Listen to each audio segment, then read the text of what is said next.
Good morning dear students. Today topic is classification of haloalkanes and haloarenes. Okay, तो हम classification start करने जा रहे हैं, लेकिन फर्स्ट क्लासिफिकेशन जो हम करेंगे वो होगा हमारा basis of number of halogen atom. किस पर्टिकुलर कंपाउंड में कितने नंबर ऑफ हेलोजन एटम्स लगे हुए हैं, इनके बेसिस पे हम हेलोएल्केन्स और हेलोएरीन्स का क्लासिफिकेशन स्टार्ट कर रहे हैं। ओके, तो फर्स्ट ऑफ ऑल हेलोएल्केन्स का केस हम ले रहे हैं, तो यहाँ पर जो एक टाइप होता है वो होता है मोनो हेलोएल्केन्स। मोनो हेलोएल्केन्स ऐसे हेलोएल्केन्स जिनमें जो हमारा हेलोजन फैमिली का मेंबर ऐड होता है वो केवल एक होता है।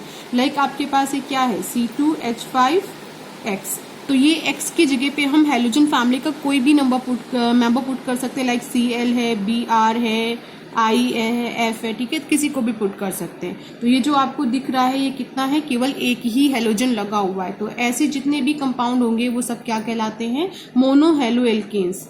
जैसे C2H5Cl, इसको हम क्या बोलते हैं, क्लोरोइथेन बोलते हैं। तो क्लोरोइथेन इसका बेस्ट एग्जांपल है। नेक्स्ट हम आते हैं डाई हेलोएल्केन। डाई हेलोएल्केन्स में ऐसे हेलोएल्केन्स जिसमें हमारे क्या लगा हुआ होता है, दो लगे हुए होते हैं हेलोएल्केन्स फैमिली का मेंबर। जैसे कि आप देख रहे हो कि यहाँ पर एक X लगा हुआ है, देन दूसरा, यहाँ पर एक हेलोजन फैमिली का मेंबर लगा है, देन यहाँ पर दूसरा लगा हुआ है। इसका एग्जाम्पल देख लेते हैं। ये क्या है, CH2X CH2X। अब X की जगह पे अगर हम पुट कर दें CH2Cl, देन CH2Cl, ठीक है। X की जगह पे हम Cl Bri F में से कुछ भी पुट कर सकते हैं, ठीक। तो ये क्या हो गया हमारा, डाइक्लोरोएथेन। ये कैसा कंपाउंड हमारा बन गया है, डाइक्लोरोएथेन। देन ट्राई हेलोएल्केन्स का भी सेम केस होता है।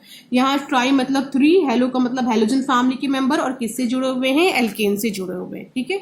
तो क्या मिल जाएगा हमें, ट्राई हेलोएल्केन्स, जो इसका एग्जाम्पल ये लिखा हुआ है। अगर यहाँ पे हम Cl रख दें, यहाँ पे Cl रख दें, यहाँ पे Cl रखें, तो ये क्या मिल जाएगा, ट्राई क्लोरोप्रोपेन। क्या मिल जाएगा हमें, CH2Cl CHCl देन CH2Cl। ये क्या बनेगा हमारा, 1 2 3 ट्राई क्लोरोप्रोपेन। 3 कार्बन एटम्स के लिए हमारा जो रूट वर्ड यूज होता है वो क्या होता है, प्रोप होता है, और सब में सिंगल बॉन्ड है, यानी कि एन हमारा यहाँ पे सफिक्स यूज होगा। तो इसका मतलब ये क्या है, ट्राई क्लोरोप्रोपेन। ओके, अब हम हेलोएरीन्स का केस ले लें। हेलोएरीन्स के केस में भी ये 3 केस बनते हैं। देखिए, और एरीन्स का तो केस मैंने आपको बताया ही था स्टार्टिंग में जब इंट्रो दिया था, कि बेंजीन रिंग से जब अटैच होता है हेलोजन फैमिली का मेंबर तो वो क्या कहलाता है, हेलोएरीन्स कहलाता है। ओके, तो मोनो हेलोएरीन्स के केस में बेंजीन रिंग से जब केवल एक ही हेलोजन फैमिली का मेंबर अटैच होता है, जैसे कि ये आपको दे रखा है, और इसकी जगह पे कोई कंपाउंड बनाना चाहो तो आप ऐसे बना सकते हो।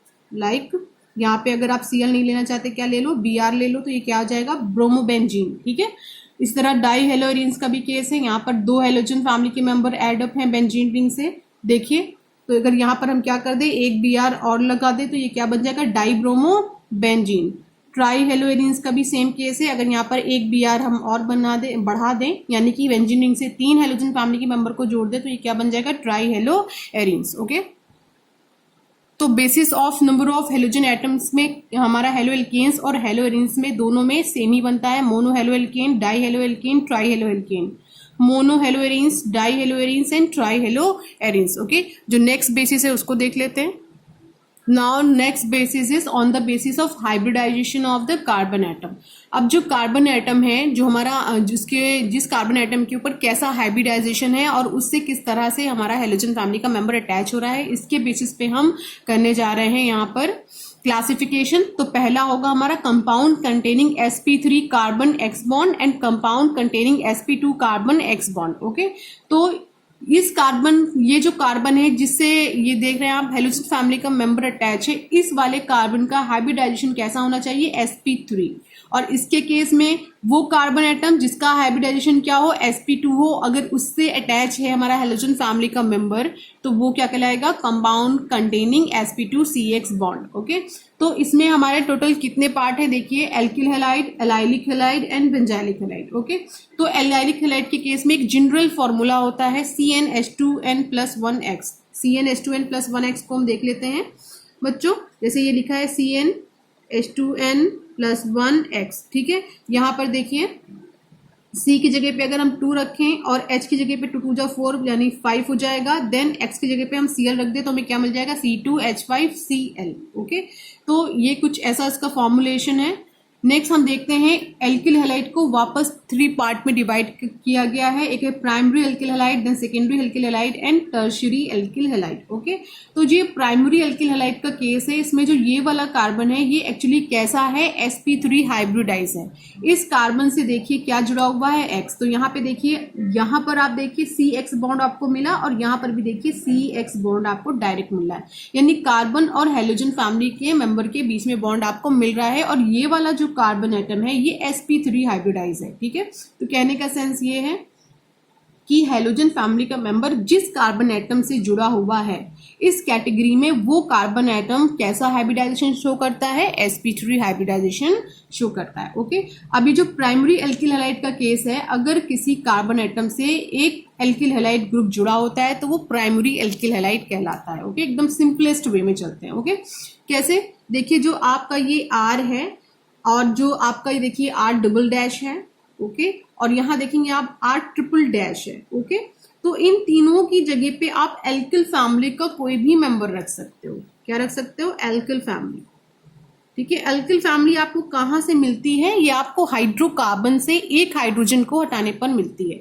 सपोज कि आपके पास अगर ये CH4 है और CH4 आपको पता है मेथेन है, हाइड्रोकार्बन एक कार्बन एक हाइड्रोजन, इससे आप एक हाइड्रोजन हटा दोगे तो आपको क्या मिल जाएगा CH3। ये क्या है, मेथेन, तो ये क्या हो जाएगा मेथिल। ओके, इसी तरह अगर C2H6 है तो C2H6 में से एक आप हटा दोगे हाइड्रोजन तो आपको क्या मिल जाएगा C2H5।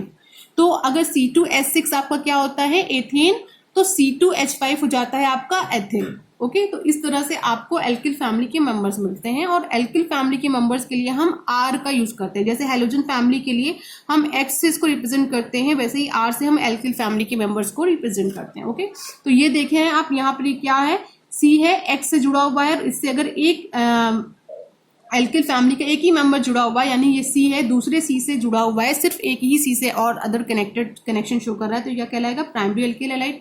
देन अगर यहाँ पर एल्किल हैलाइड 2 है तो ये क्या हो जाएगा, सेकेंडरी। देन 1 2 3 है तो ये क्या हो जाएगा, टर्शियरी एल्किल हैलाइड हो जाएगा। ओके, तो इसके वापस 3 पार्ट किए गए हैं।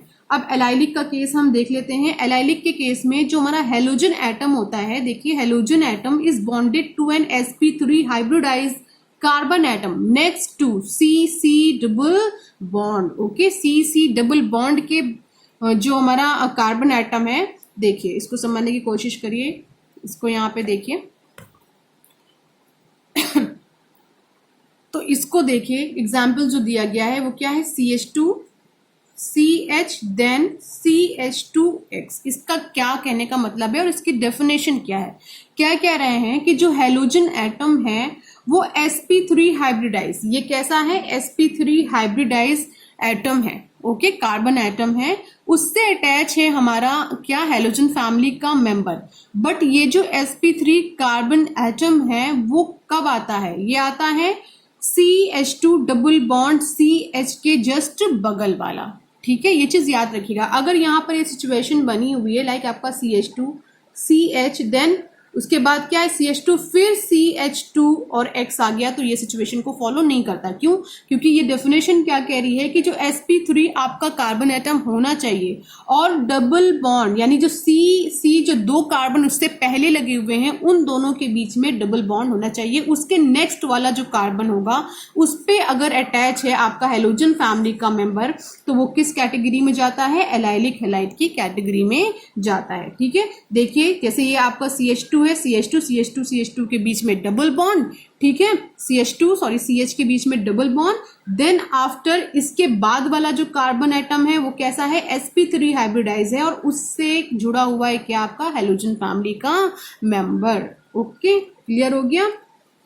नेक्स्ट हम आते हैं benzylic halide. Benzylic halide same condition है बट कंडीशन इस बार फॉलो करेगा बेंजीन रिंग। ओके, यहाँ पर आपका एलिफेटिक ने फॉलो किया था, यहाँ पे एरोमेटिक फॉलो करेगा। ओके, तो halogen atom is bonded to an sp3 hybridize carbon atom next to CC double bond. देखिए इसमें क्या कहा गया है, हेलोजन एटम जो है वो बॉन्डेड है किसके थ्रू, sp3 कार्बन एटम के थ्रू।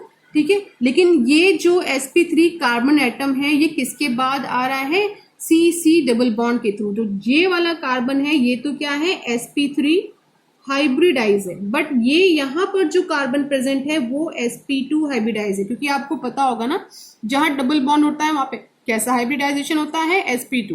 जहां पे सिंगल बॉन्ड होता है वहां पे sp3 हाइब्रिडाइजेशन होता है। तो जो CH2 है और ये CH है, इन दोनों के बीच में डबल बॉन्ड है, तो ये क्या होगा, sp2 होगा, ये sp2। लेकिन यहाँ पर देखिए सिंगल बॉन्ड है, तो ये कैसा कार्बन एटम है, sp3 हाइब्रिडाइजेशन को शो कर रहा है। और इससे अटैच हमारा क्या है, अल्कोहल फैमिली का, सॉरी यहाँ पे हेलोजन फैमिली का मेंबर लगा हुआ है। देन हम यहाँ पर आ रहे हैं, यहाँ पर भी सेम केस है।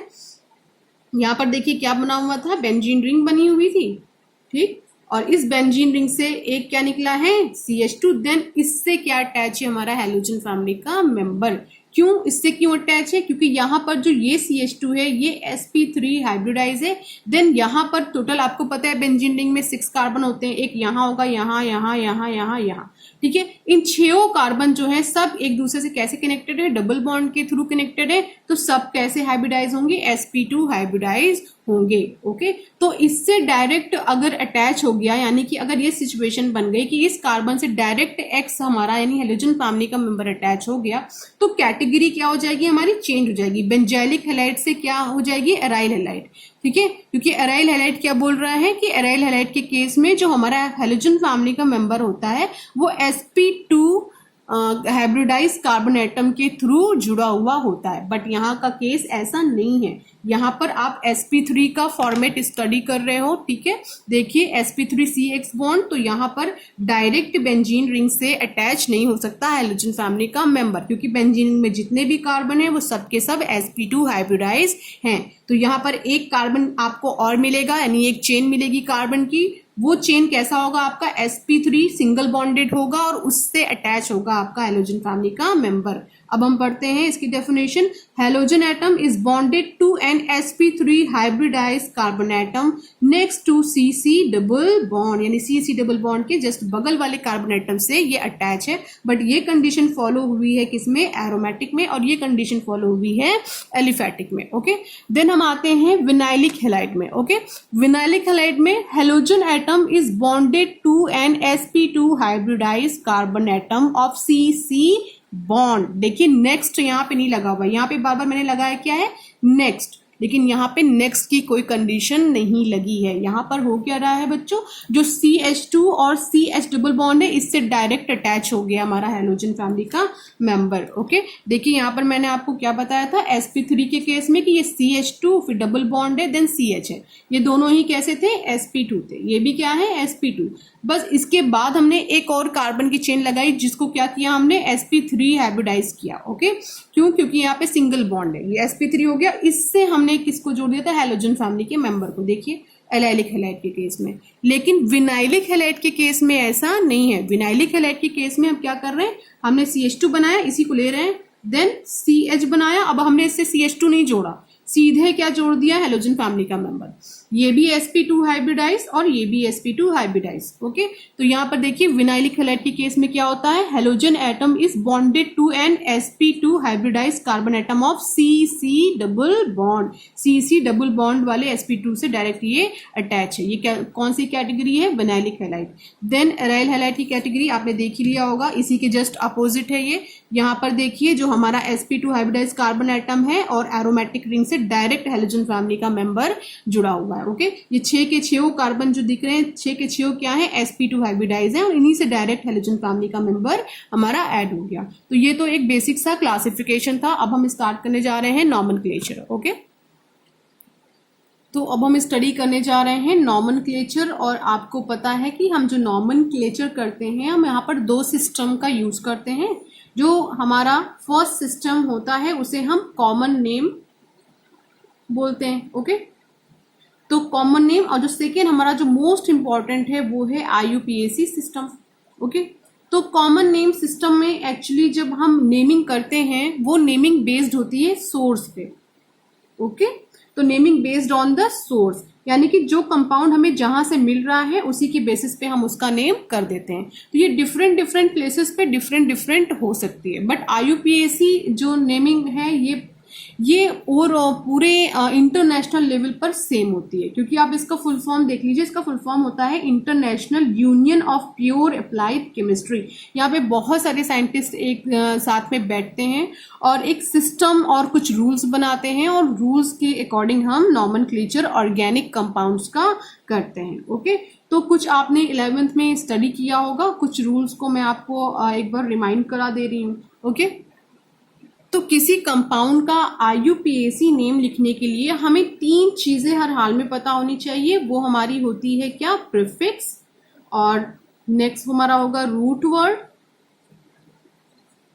And then suffix. ओके, ये 3 चीजें हमें हर हाल में पता होनी चाहिए। हमें नॉलेज होनी चाहिए कि किसका यूज हमें कहां पर कब कैसे करना है। ओके, तो रूट वर्ड के बारे में हम देख लेते हैं। रूट वर्ड हमें एक्चुअली क्या बताते हैं?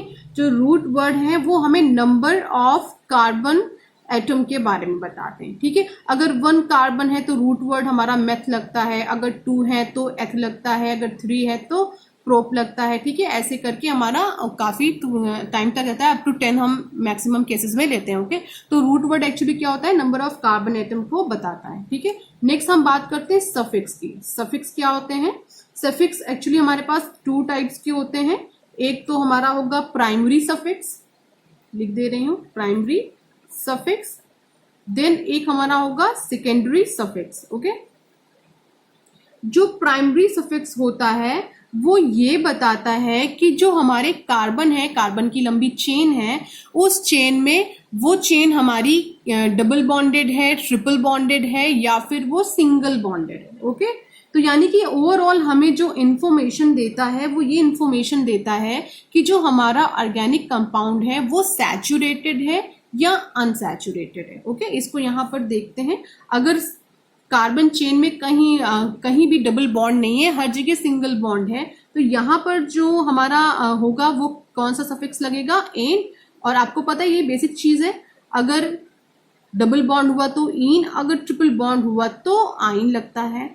ओके, तो ये सफिक्स का यूज हम यहाँ पर करते हैं। ठीक है, इसके बाद जो इन्फॉर्मेशन मैंने अभी आपको बताई कि हमें पता चलता है कंपाउंड हमारा सैचुरेटेड है या अनसैचुरेटेड है। ठीक है, तो अगर आप देखोगे पूरे कंपाउंड में कार्बन कार्बन के बीच में हर जगह अगर सिंगल बॉन्ड है, यानी कि मेरा जो ऑर्गेनिक कंपाउंड है वो एल्केन सीरीज से बिलोंग करता है, तो वो कंपाउंड हमारा कैसा होगा? सैचुरेटेड होगा। ओके, इसका क्लासिफिकेशन मैं आपको सेंड कर दूंगी। ठीक है, सैचुरेटेड कंपाउंड होगा। और अगर पूरी कार्बन चेन में कार्बन कार्बन लिंक के बीच में कहीं भी हमें डबल या ट्रिपल बॉन्ड मिल जाता है तो वो हमारा कंपाउंड कैसा होता है? अनसैचुरेटेड कंपाउंड कहलाता है। तो हमें क्या समझ में आया?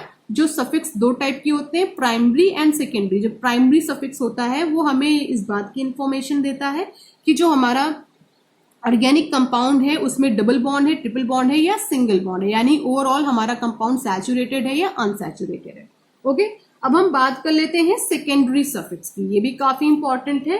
सेकेंडरी सफिक्स एक्चुअली हमें फंक्शनल ग्रुप के बारे में इंफॉर्मेशन देता है। किसकी इंफॉर्मेशन देता है? फंक्शनल ग्रुप की। ओके, तो फंक्शनल ग्रुप की जो इंफॉर्मेशन है वो सेकेंडरी सफिक्स से हमें मिलती है। लाइक कि अगर OH है तो इसको हम क्या नाम देंगे? एल्कोहल का। इसी तरह अगर CHO है तो ये एल्डिहाइड ग्रुप हो गया। ठीक है, ये सब सेकेंडरी सफिक्स की कैटेगरी में आता है। अगर NH2 है तो ये क्या हो जाता है? हमारा एमाइन हो जाता है। अगर COH है तो वो कार्बोक्सिलिक एसिड का ग्रुप हो जाता है। ठीक है, तो फंक्शनल ग्रुप के बारे में जो जानकारी है वो हमें सेकेंडरी सफिक्स के थ्रू मिलती है। ओके, अब हम बात करते हैं प्रीफिक्स की। तो ये कुछ बेसिक चीजें मैं बता रही हूँ आपके।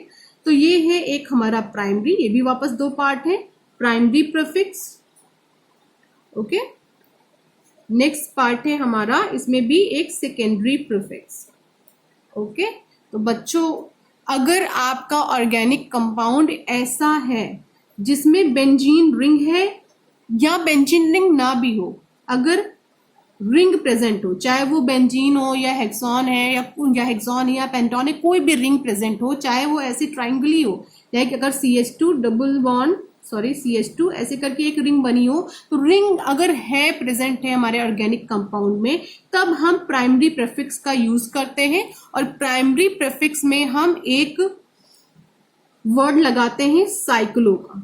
ओके, तो साइक्लो वर्ड हम तब यूज करते हैं जब हमारे ऑर्गेनिक कंपाउंड में रिंग प्रेजेंट हो। अगर नहीं है रिंग प्रेजेंट तो कोई बात नहीं, हम साइक्लो का यूज नहीं करेंगे, इसको छोड़ देते हैं। ओके, देन हम आते हैं सेकेंडरी प्रीफिक्स में। ठीक है, तो सेकेंडरी प्रीफिक्स जो हमारे होते हैं वो एक तरह के फंक्शनल ग्रुप ही होते हैं। यहाँ पे कंफ्यूज मत होइएगा, एक तरह के फंक्शनल ग्रुप ही होते हैं, बट वो उस पर्टिकुलर प्लेस में सब्स्टिट्यूएंट की तरह बिहेव करते हैं। कैसा बिहेव करते हैं? सब्स्टिट्यूएंट की तरह बिहेव करते हैं। ओके, तो अभी टेबल में हमें पता चलेगा कि कौन से ऐसे फंक्शनल ग्रुप हैं जो कि यूज करते हैं हमारा सेकेंडरी सफिक्स की तरह भी और सेकेंडरी प्रीफिक्स की तरह भी। इसकी पूरी लिस्ट मैं दे दूंगी। ऐसे काफी फंक्शनल ग्रुप आपको मिलेंगे जो सेकेंडरी प्रीफिक्स सेकेंडरी सफिक्स दोनों ही की तरह यूज होते हैं। ओके, तो ये आप देख लीजिए, ये क्या है? Name of functional group carboxylic acid, sulphonic, Easter, acid chloride, amide, cyanide, isocyanide, aldehyde, ketone, alcohol, थायो अल्कोहल एंड एमाइन। ये फंक्शनल ग्रुप है। ओके, यहाँ पे लगा दे रही हूँ फंक्शनल ग्रुप के लिए साइन। ठीक है, ये आपके क्या है? फंक्शनल ग्रुप है, और ये एज अ सफिक्स भी यूज होते हैं और एज अ प्रीफिक्स भी यूज होते हैं। याद रखिएगा। ओके, ये प्रीफिक्स नेम में भी यूज होते हैं और सफिक्स नेम में यूज होते हैं। ठीक है, दोनों जगह यूज होते हैं, और आपको ये इसी सीक्वेंस में याद करना, ये प्रायोरिटी सीक्वेंस है। ओके, देन हम आते हैं कुछ ऐसे फंक्शनल ग्रुप के बारे में बात करते हैं जो फंक्शनल ग्रुप केवल प्रीफिक्स की तरह ही यूज होते हैं। ओके, देखिए जैसे आपका फ्लोरो, क्लोरो, आइडो, सॉरी ये क्या लिखा हुआ है? Iodo, bromo, nitro, nitroso, diazo, alkoxy, ये सब क्या है? जो केवल प्रीफिक्स की तरह ही यूज होते हैं। ओके, तो मैं आपको एक सीक्वेंस बता दे रही हूँ जो आपके लिए काफी यूजफुल होगा। तो सीक्वेंस है कि सबसे पहले हमें किसको रखना होगा? प्राइमरी प्रीफिक्स को। ओके, देन हमें रखना होगा, प्लस का साइन लगा दीजिए, secondary prefix. Okay, then plus का साइन लगाइए, आपको root word. Okay, root word रखना होगा, यहाँ पे डी है, प्लस देन आपको लास्ट में रखना होगा प्राइमरी सफिक्स। ओके, फिर प्लस का साइन लगाइए, आपको रखना होगा सेकेंडरी सफिक्स। ओके, ये एक आपका समझ लीजिए एक फॉर्मूला टाइप का है, आप इसे याद कर लीजिएगा, ये काफी इंपॉर्टेंट है। ओके, तो इसको अब हम समझते हैं एक एग्जाम्पल के थ्रू। ओके, तो सपोज करते हैं कि हमारे पास एग्जाम्पल है क्या? CH3 CH, then CH2 COOH। Okay, और इस CH पे Br एज अ ब्रांच यहाँ पे प्रेजेंट है। तो सबसे पहले हम देखते हैं कि यहाँ पर हमारे पास प्रीफिक्स क्या है। सबसे पहली चीज तो आप जान लीजिए कि प्राइमरी प्रीफिक्स तो हमारे पास यहाँ पर है नहीं, क्योंकि कोई भी साइक्लिक स्ट्रक्चर हमें यहाँ पे नहीं मिल रहा, तो यानी साइक्लो वर्ड का हम यहाँ पर यूज नहीं करेंगे। ओके, तो जो हमारा प्रीफिक्स यहाँ में मिल रहा है वो सेकेंडरी है, और वो है कौन सा? देखिए, ब्रोमो। ओके, क्या है? ब्रोमो, क्योंकि ब्रोमो एज अ सब्स्टिट्यूएंट यहाँ पे प्रेजेंट होगा। ठीक है, ये ब्रोमो है, और ब्रोमो किस पोजीशन पे प्रेजेंट है? 1 2 3, थर्ड पोजीशन पर प्रेजेंट है। ओके, नेक्स्ट हम बात करते हैं, हमारे पास रूट वर्ड हमें क्या मिलने वाला है? तो रूट वर्ड चलिए काउंट करते हैं, 1 2 3 4, टोटल 4 कार्बन एटम है। तो यहाँ पे जो रूट वर्ड मिलेगा वो क्या मिलेगा? ब्यूट का मिलेगा। देन हम बात करते हैं प्राइमरी सफिक्स की।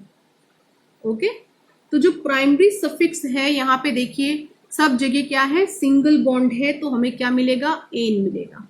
ओके, देन हम बात करते हैं सेकेंडरी सफिक्स की। ठीक है, तो सेकेंडरी सफिक्स देखिए फंक्शनल ग्रुप से रिलेटेड है, और यहाँ पर फंक्शनल ग्रुप हमारा क्या है? COOH, और COH के लिए हम क्या वर्ड यूज करते हैं? ओइक। ठीक है, एसिड। क्लियर? देन अब हम क्या करने जा रहे हैं? जितनी भी चीजें हमें यहाँ पे मिल गई हैं उन सारी चीजों को हम इस फॉर्मूले पे पुट करने जा रहे हैं। तो प्राइमरी प्रीफिक्स तो हमारे पास है नहीं, हम उसको हटा देते हैं, सेकेंडरी प्रीफिक्स को लेकर के चलते हैं। ठीक है, तो सेकेंडरी प्रीफिक्स जो हमारे पास है वो क्या है बच्चों? ब्रोमो। ओके, क्या है? ब्रोमो। लेकिन यहाँ पे ब्रोमीन को आप देखो तो किस कार्बन एटम पे लगा है? 3 पे, तो हमने आगे क्या लगा दिया? 3 लगा दिया। ओके, नेक्स्ट हम देखने जा रहे हैं रूट वर्ड। तो रूट वर्ड हमारे पास क्या है? ब्यूट का है। ठीक है, तो ब्यूट लगा दिया। ओके, अब इस रूट वर्ड से क्या अटैच है? Primary suffix. तो प्राइमरी सफिक्स क्या है? एन है, हमने एन जोड़ दिया। ठीक है। लेकिन अब यहाँ पे आपको एक चीज ध्यान देनी होगी, यहाँ पे देखिए ई आ गया है और यहाँ पर ओ आ गया है, तो ई और ओ दोनों ही क्या है, वॉवेल है, हम जानते ही हैं। तो इन दोनों वॉवेल से जो पहले वाला वॉवेल होगा वो कैंसिल आउट हो जाएगा, ठीक है। यानी यहाँ पर ई नहीं होगा, यानी कि देखिए यहाँ इसका ई नहीं होगा, इसका ओ प्रेजेंट होगा, क्योंकि इन दोनों को यहाँ पे क्या करना है, जोड़ना है, ठीक है। तो हमेशा याद रखिएगा कि काफी जगहों पे आप देखोगे, आप एन लगाओगे, इन लगाओगे या आइन लगाओगे तो आखिरी वाला ई हटा दोगे, लेकिन आखिरी वाला ई तब हटाओगे जब आप जो फंक्शनल ग्रुप जोड़ने जा रहे हो उसका जो पहला वर्ड है वो अगर वॉवेल है तो, ओके। तो यहाँ पे देखिए वॉवेल है, प्रेजेंट है वॉवेल, तो ये ई हम हटा देंगे, ई की जगह पे हम क्या कर देंगे, ओ लगा देंगे। तो हमने इसको क्या कर दिया है, ओ कर दिया है, देन आई सी जोड़ दिया एसिड। अब इसका नेम क्या हो गया, 3 ब्रोमोब्यूटेनोइक एसिड, ओके। तो ये हमने कुछ बेसिक सा जो कभी 11th में स्टडी किया था उसे रिमाइंड कर लिया है। अब हम आ रहे हैं अपने चैप्टर की तरफ।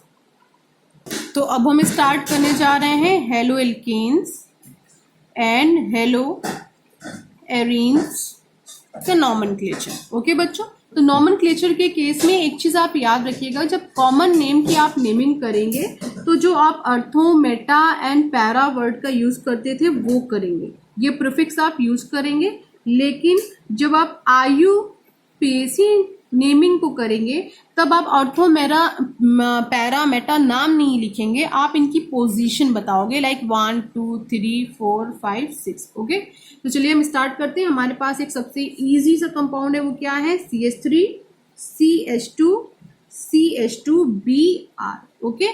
तो यहाँ पे देखिए टोटल नंबर ऑफ हमें रूट वर्ड क्या मिलने वाला है, 1 2 3, 3 के लिए रूट वर्ड हमारा क्या होता है, प्रोप होता है। देन Br यहाँ पे हमारा ऐड है, ठीक है। तो यहाँ पे अगर हम IUPAC नेम लिखना चाहें तो यहाँ पे हम नेमिंग करेंगे 1 2 3। तो यहाँ पे नंबर 1 पे क्या प्रेजेंट है, Br, तो हम क्या कर देते हैं 1, देन ब्रोमो, ठीक है, रूट वर्ड क्या लगा दे रहे हैं, प्रोप, देन सबके बाद सिंगल बॉन्ड है तो क्या लग जा रहा है, एन, तो 1 ब्रोमो प्रोपेन। ये कैसा है, IUPAC है, ठीक है। अगर कोई आपसे ये पूछे कि आपको इसका क्या करना है, IUPAC नहीं कॉमन नेम लिखना है, तो कॉमन नेम इसका हो जाएगा N propyl bromide. N actually हम ये जो हमारा N वर्ड है, N वर्ड हम तब यूज करते हैं जब हमारे जो कार्बन चेन है वो बिल्कुल स्ट्रेट जाती है। N का मतलब नॉर्मल होता है, ओके। तो कार्बन चेन बिल्कुल स्ट्रेट जाती है, किसी भी कार्बन के ऊपर कार्बन की कोई दूसरी ब्रांच नहीं है। जैसे कि ये आपका क्या है, CH3 CH2 CH3 एकदम स्ट्रेट चलता चला गया। और आइसो को हम तब यूज करते हैं जैसे हमारा CH3 है, CH2 है, ये एक कार्बन है और इसी कार्बन के ऊपर एक एल्किल ग्रुप लगा हुआ है, देन ये क्या है, CH3। तो इस केस में हम कैसा यूज करेंगे, आइसो का यूज करेंगे। और एक और होता है नियो तब हम यूज करते हैं जैसे कि आपका C है, ये एक C है, इस C के ऊपर क्या लगा हुआ है, CH3, और इसी सेम C के ऊपर दूसरा एल्किल ग्रुप लगा हुआ है। तो कुछ ऐसी सिचुएशन बन गई कि एक ही कार्बन के ऊपर 2 कार्बन अपनी ब्रांच निकाले हुए, दोनों ही एल्किल ग्रुप की है और लेंदी ब्रांच भी हो सकती है, ओके। तो ये नियो का यूज यहाँ पर हम ऐसे सिचुएशन में करते हैं। तो यहाँ पर आपको देख के समझ में आ गया होगा कि यहाँ पर कोई ब्रांच नहीं है, इसलिए हमने N का यूज यहाँ पे किया हुआ है, ओके। और प्रोप है, YL लगाया हमने, प्रोपिल किया है, और ब्रोमाइड, तो इसका नाम क्या है, N प्रोपिल ब्रोमाइड, ओके। अगर सिचुएशन हम थोड़ी सी क्या कर दे, चेंज कर दे, देखिए सिचुएशन हम क्या चेंज करते हैं, हम यहाँ पे क्या कर दे, CH3 then CH then CH3 और यहाँ पर हम क्या लगा दे, Br। तो देखिए 1 2 3, अब क्या हो जाएगा, 1 ब्रोमो प्रोपेन नहीं हो जाएगा, अब ब्रोमीन हमारा किस कार्बन एटम पे लगा है, सेकेंड पे, तो ये क्या हो जाएगा 2 ब्रोमो प्रोपेन, ओके। एक एग्जाम्पल हम और देखते हैं, देखिए जैसे एग्जाम्पल हमारे पास क्या है, CH3 then CH then CH2Cl और इस पर एक ब्रांच निकली हुई है, वो क्या है, CH3। अगर इसका कॉमन नेम हम देखें तो देखिए ये कौन सी वाली कंडीशन बन रही है, आइसो वाली कंडीशन बन रही है। तो हम क्या लिख दे रहे हैं, iso. Total number of carbon, यहाँ पे कार्बन की कितनी लंबी चेन हमें यहाँ पे मिल रही है, 1 2 3 4। तो देखिए यहाँ पर एक चीज आप याद रखिएगा, यहाँ पे हम चेन नहीं सिलेक्ट करते हैं, यहाँ टोटल नंबर ऑफ कार्बन देखते हैं, ठीक है, कॉमन नेम है। तो टोटल नंबर ऑफ कार्बन कितने हैं, 1 2 3 4। 4 है कार्बन, तो हम कॉमन नेमिंग कर रहे हैं, कोई IUPAC नहीं कर रहे हैं, तो 4 के लिए जो रूट वर्ड हम यूज करते हैं वो कौन सा होता है, ब्यूट का होता है। यहाँ पे क्या लग जाएगा, ब्यूटिल। देन लास्ट में हमारा क्या प्रेजेंट है, क्लोराइड। ओके, लेकिन अगर हम इसी का IUPAC लिख दें, ठीक है, इसका हम IUPAC करेंगे तो यहाँ पर जो हमारा रूट वर्ड है वो चेंज हो जाएगा। क्यों? क्योंकि यहाँ पर हम लॉन्गेस्ट चेन का सिलेक्शन करेंगे, तो लॉन्गेस्ट चेन को सिलेक्ट करते हैं 1 2 3, ठीक है, तो हमें रूट वर्ड यहाँ पे कितना मिलेगा, प्रोप का मिलेगा, क्योंकि यहाँ पे 3 कार्बन ही हमें यहाँ पे मिल रहा है। ओके, तो फर्स्ट कार्बन पे हमारा क्या प्रेजेंट है, फर्स्ट पे chloro. Okay, then second carbon पे क्या प्रेजेंट है देखिए, देन डैश करिए, 2 लगाइए, डैश CH3। CH3 कैसा एल्किल ग्रुप है, मेथिल इसका नेम है, लिख दे रहे हैं methyl. Okay, then root word हमारा क्या है, PROP, प्रोप, और सब में सिंगल बॉन्ड है यानी एन। ओके, तो 1 क्लोरो 2 मेथिल प्रोपेन। ओके, तो ये याद रखिएगा, जब हम कॉमन नेम में number of carbon atom count करते हैं तो सारे कार्बन को काउंट कर लेते हैं। ओके, लेकिन जब हम IUPAC की बात करते हैं तो IUPAC में जो हमारा हम लॉन्गेस्ट चेन का सिलेक्शन करते हैं और जो सिलेक्शन में चेन में आ जाते हैं उनको हम काउंट करते हैं और रूट वर्ड उनके अकॉर्डिंग देते हैं। लेकिन अगर कोई ब्रांचेस रह जाती हैं तो हम उसे काउंट करते हैं एल्किल ग्रुप की तरह। ओके, इसको हम एक और एग्जाम्पल के थ्रू समझते हैं। C, then CH3, then CH2Cl। Okay, यहाँ पे केस क्या होगा, CH3 का। अगर आप इसका कॉमन नेम लिखना चाहोगे तो यहाँ पे आइसो अब नहीं लगाओगे, देखो यहाँ पे अब क्या लग जाएगा, नियो लग जाएगा। नियो क्यों लग गया, एक ही कार्बन पे 2 देखिए एल्किल ग्रुप लग गए हैं। एल्किल ग्रुप ना भी लगा है लेकिन अगर कुछ भी लगता है, लाइक Cl लग गया, Br लग गया, तो भी हम नियो का केस ले लेंगे। ओके, तो यहाँ पर देखिए नियो हो गया। देन हम टोटल नंबर ऑफ कार्बन कितने हैं, 1 2 3 4 5 यानी हम पेंट ले लेते हैं, ठीक है, YL लगाते हैं, पेंटिल हो गया। देन ये क्या हो गया, क्लोराइड। ओके, तो ये जो सिचुएशन बनी है ये किसकी बनी है, कॉमन नेम की। लेकिन अगर हम इसका IUPAC लिखेंगे तो फिर से हम लॉन्गेस्ट चेन का सिलेक्शन करेंगे। तो लॉन्गेस्ट चेन का सिलेक्शन 1 2 3, अब इससे ज्यादा लंबी चेन हमें नहीं मिल रही। अगर हम ये करें 1 2 3 1 2 3, तो 1 2 3 हर हाल में हमें सबसे लॉन्गेस्ट चेन पे केवल 3 ही मिल रहा है। ओके, तो देखिए कैसे बनेगा ये नाम। तो फर्स्ट कार्बन एटम पे देखिए क्या प्रेजेंट है, 1 क्लोरो। देन देखिए सेकेंड कार्बन एटम पे 2 मेथिल ग्रुप प्रेजेंट हैं, तो दोनों ही किस पे प्रेजेंट है, सेकेंड वाले पे प्रेजेंट है। तो हमें 2 कितनी बार लिखना होगा, 2 बार लिखना होगा, 2, 2, यानी सेकेंड एटम पे भी एक, सेकेंड एटम पे दूसरा, दोनों मिलाकर कितने हुए, टोटल 2 हो गए दोनों। तो हम यहाँ क्या कर देते हैं, डाई लगा देते हैं। और ये CH3 कौन सा एल्किल ग्रुप है, इसका नेम क्या है, मेथिल। ओके, और देखिए रूट वर्ड 1 2 3 के लिए प्रोप। ओके, और सब में सिंगल बॉन्ड तो क्या लग गया, इन। ओके, तो इसका जो नेम मिला हमें 1 chloro 2, 2 di methyl propane. Okay, एक एग्जाम्पल हम और देख लेते हैं। एग्जाम्पल हमारा क्या है, CH2 double bond CHCl। Okay, तो ये एक कंपाउंड है जिसके लिए आप कंफ्यूज हो सकते हो, क्योंकि इसका कॉमन नेम जो बनाया गया है आपकी बुक में जो दिया गया है वो विनाइल क्लोराइड दिया गया है। ओके, तो आप कंफ्यूज मत होना। अभी अभी आपने क्लासिफिकेशन स्टडी किया है और क्लासिफिकेशन में ही आपको बताया गया है विनाइल के केस में कि जो आपका हेलोजन फैमिली का मेंबर है वो sp2 हाइब्रिडाइज कार्बन एटम से जुड़ा होगा। तो देखिए ये कैसा है, sp2 हाइब्रिडाइज कार्बन एटम है, तो हमने इसमें ज्यादा कुछ नहीं किया, डायरेक्ट क्या वर्ड लगा दिया, विनाइल का यूज कर दिया। ऐसे ही आपको एलाइलिक ब्रोमाइड भी मिलेगा, लाइक अगर आपका CH2 double bond CH then CH2Br है, तो देखिए ये विनाइल की कंडीशन को नहीं दे रहा, क्योंकि ये कौन सी कंडीशन दे रहा है, sp2 की, और ये कौन सी कंडीशन दे रहा है, sp3 की, क्योंकि sp3 ये वाला कार्बन कैसा है, sp3 हाइब्रिडाइज है, और इससे देखिए क्या लगा हुआ है, हेलोजन फैमिली का मेंबर लगा हुआ है। ओके, तो इसलिए हम यहाँ पर जो हमने वहां पर क्लासिफिकेशन में जो नेम स्टडी किया था उसी सेम नेम को लगा करके लिख दे रहे हैं एलाइल ब्रोमाइड। ओके, तो यहाँ पर आप कंफ्यूज मत होना कि ये कहाँ से दोनों आ गए, क्लासिफिकेशन से लेकर आए गए हैं। ओके, अब इसका अगर आपसे कोई पूछे कि आप इसका IUPAC बताओ, तो इसका IUPAC बच्चा क्या होगा, क्लोरो। देखिए Cl लगा हुआ है, ये एक है, ये 2 है, ठीक है, ये पहला, तो हम यहाँ पे क्या लिख देते हैं, क्लोरो। आपका मन है, आप चाहो तो 1 क्लोरो भी कर सकते हो, कोई प्रॉब्लम नहीं है, क्लोरो। ओके, और देन देखिए हमें यहाँ पे रूट वर्ड क्या मिलेगा, 2 कार्बन के लिए एथ मिलेगा, ठीक है, और देखिए यहाँ पे डबल बॉन्ड है, तो हम क्या लगा दें, एन लगा दें, तो उसका नाम क्या हो जाएगा, क्लोरोएथीन। अब यहाँ पर हम आते हैं, तो यहाँ पर देखिए हमारा कार्बन एटम कहाँ पर प्रेजेंट है, देखिए यहाँ पे हम जो नंबर स्टार्ट करेंगे 1 2 3, क्योंकि अगर आपके पास कोई फंक्शनल ग्रुप प्रेजेंट है और डबल बॉन्ड या ट्रिपल बॉन्ड प्रेजेंट है तो प्रायोरिटी हमेशा डबल या ट्रिपल बॉन्ड को ही मिलेगी, फंक्शनल ग्रुप को प्रायोरिटी वहां पर नहीं मिलेगी। तो हम यहाँ से स्टार्ट करने के बजाय नंबरिंग कहाँ से स्टार्ट कर रहे हैं, यहाँ से स्टार्ट कर रहे हैं। यहाँ के केस में बच्चों कोई फर्क नहीं पड़ता, ठीक है, यहाँ पे केवल 2 ही कार्बन है, हम यहाँ से स्टार्ट नहीं कर सकते थे। क्यों नहीं कर सकते थे, क्योंकि अगर हम इसको मानेंगे तो इसके साथ भी डबल बॉन्ड है, इसको मानेंगे तो इसके साथ भी डबल बॉन्ड है, लेकिन इसके साथ प्रॉफिट ये है कि इसके साथ डबल बॉन्ड भी है लेकिन एक फंक्शनल ग्रुप भी है, तो प्रायोरिटी हमने इसको दी। ओके, लेकिन यहाँ पर ऐसा नहीं है, यहाँ पर अगर हम इसको नंबर 1 मान लेंगे तो हमें देखिए डबल बॉन्ड नहीं मिलेगा, केवल फंक्शनल ग्रुप मिलेगा, लेकिन हमें डबल बॉन्ड को प्रायोरिटी देनी है तो हम इसको नंबर 1 ले रहे हैं, तो ये 1 carbon, then second, then third. Okay, तो इसका हम देखते हैं, तो हमें ब्रोमीन देखिए कहाँ पे मिल रहा है, थर्ड पे, तो क्या कर देते हैं 3 ब्रोमो।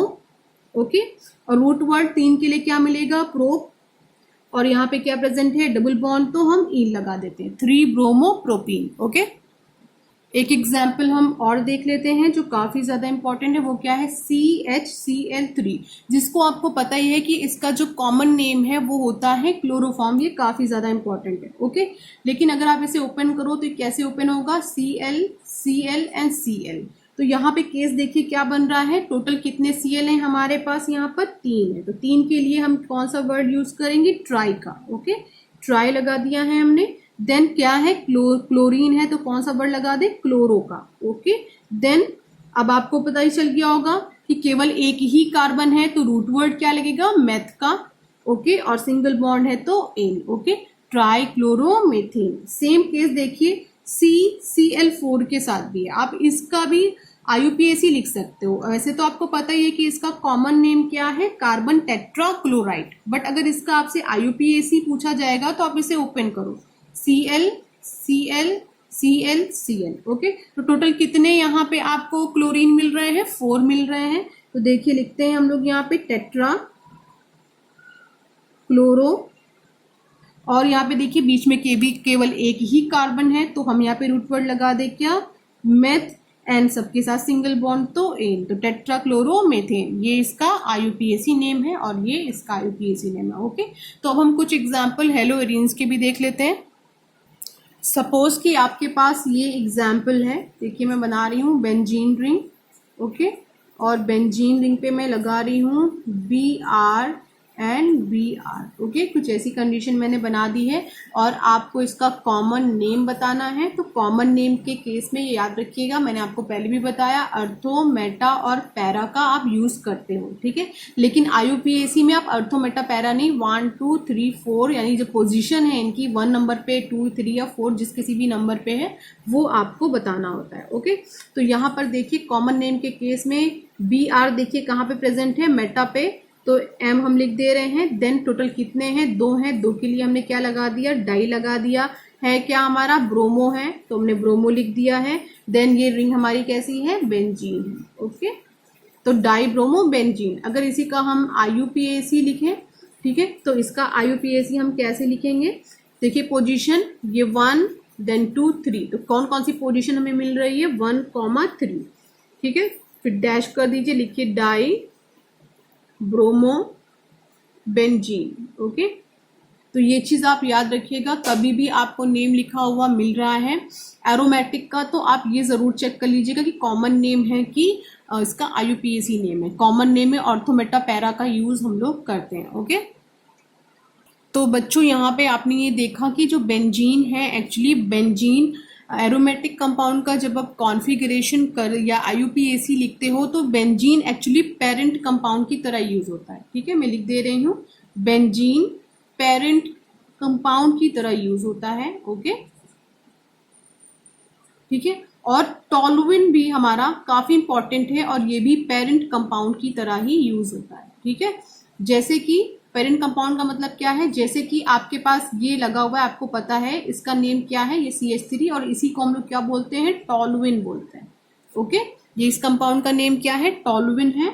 और अगर इस कंपाउंड के साथ हम कुछ या ये CH3 अगर यहाँ ना लगा के यहाँ कहीं पर भी लगा दे तो ये टॉलुइन ही है, चेंज नहीं होगा। ओके, तो यहाँ पर बच्चों हम करते क्या है, देखिए अगर यहाँ पर हमने CH3 लगा दिया है और यहाँ पर हमने Cl लगा दिया, ठीक है, तो इसका हम जो कॉमन नेम कैसे लिखेंगे, वो कैसे लिखेंगे, Cl को हमने एक्चुअली कहाँ पे रखाया है, ortho Meta para.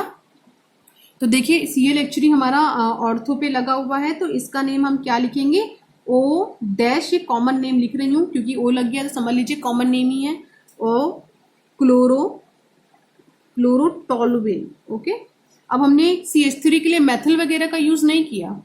Okay, direct हमने पूरे के पूरे पोर्शन को ही एज अ पेरेंट कंपाउंड ले लिया। क्यों, क्योंकि हम बेंजीन को पेरेंट कंपाउंड लेते हैं, साथ में हम टोलुइन को भी पेरेंट कंपाउंड की तरह ही रखते हैं। ओके, तो हमने मेथिल नहीं लगाया, इस पूरे को ही क्या नाम दे दिया, कॉमन में सीधे टोलुइन लगा दिया। ओके, तो यहाँ पर आप कंफ्यूज मत होना, लेकिन जब आप IUPAC करोगे तो IUPAC में भी आप टोलुइन लगा सकते हो, आप यहाँ पे कंफ्यूज मत होना। अगर आपने टोलुइन लगा दिया तो भी सही है, अगर टोलुइन आपने नहीं लगाया तो भी कोई प्रॉब्लम नहीं है। ओके, तो इसका IUPAC हम लोग देख लेते हैं। IUPAC इसका एक्चुअली क्या होगा, देखिए ये जो है, तो यहाँ पर आपको दोनों तरह से करना है। तो एक चीज अपने माइंड में बना के रखिएगा कि अगर इस कंडीशन में अगर आप क्या करना चाह रहे हो, ये जो आपका Cl लगा हुआ है, ठीक है, ये आपका CH3 लगा हुआ है, आप Cl को क्लोरो लेना चाह रहे हो और CH3 को आप टोलुइन में नहीं काउंट करना चाहते हो, आप इसको एज अ मेथाइल ग्रुप लेना चाहते हो तो भी आप ले सकते हो, कोई प्रॉब्लम नहीं है। बट यहाँ पर एक चीज ध्यान रखना होगा कि इन दोनों में फिर से आपको सिलेक्शन करना होगा, यहाँ पर भी आपको नेमिंग करनी होगी, इस पोजीशन देना होगा। तो यहाँ पर आप क्लोरो को प्रायोरिटी दोगे, इसको फर्स्ट पोजीशन दोगे, इसको सेकेंड पोजीशन दोगे। जैसे ये वाला केस था तो ये भी क्या है, आपका फर्स्ट पोजीशन होगा, और ये भी क्या होगा, सेकेंड पोजीशन ही होगा। तो दोनों के केस में नेम आपका क्या होगा, सेम होगा। ठीक है, तो देखिए क्या नेम बनेगा हमारा, 1 क्लोरो, पहले पर ही हमारा क्या प्रेजेंट है, क्लोरो, देन डैश करिए 2 पर हमारा क्या प्रेजेंट है, मेथाइल। ओके, जब आपने इसको एज अ मेथाइल ले लिया तो अब आप इसको टोलुइन में काउंट नहीं कर सकते, तो आपको यहाँ पे क्या लिखना होगा, बेंजीन। ओके, और दूसरा हम इसके लिए क्या कर सकते हैं कि हमने इसको एज अ मेथाइल नहीं लिया, ये पूरा का पूरा एज अ पेरेंट कंपाउंड हमने ले लिया, टोलुइन ही ले लिया। ठीक है, तो हम क्या कर देंगे, सीधे सीधे 2 क्लोरो। देखिए कंफ्यूज मत होना, अब यहाँ पे हमारा नंबरिंग नहीं होने वाला, अब हमने यहाँ पे प्रायोरिटी किसको देनी है, CH3 को। CH3 हमारा 1 हो जाएगा, ये क्या हो जाएगा हमारा यहाँ पे 2 हो जाएगा, तो क्या बन जाएगा, 2 क्लोरो टोलुइन। हो गया नेमिंग। तो आप चाहे ऐसे करो चाहे ऐसे करो, ठीक है। तो अब जब आप IUPAC की प्रैक्टिस स्टार्ट कर देंगे तो आपको कॉन्सेप्ट और क्लियर हो जाएगा। Okay, thank you class.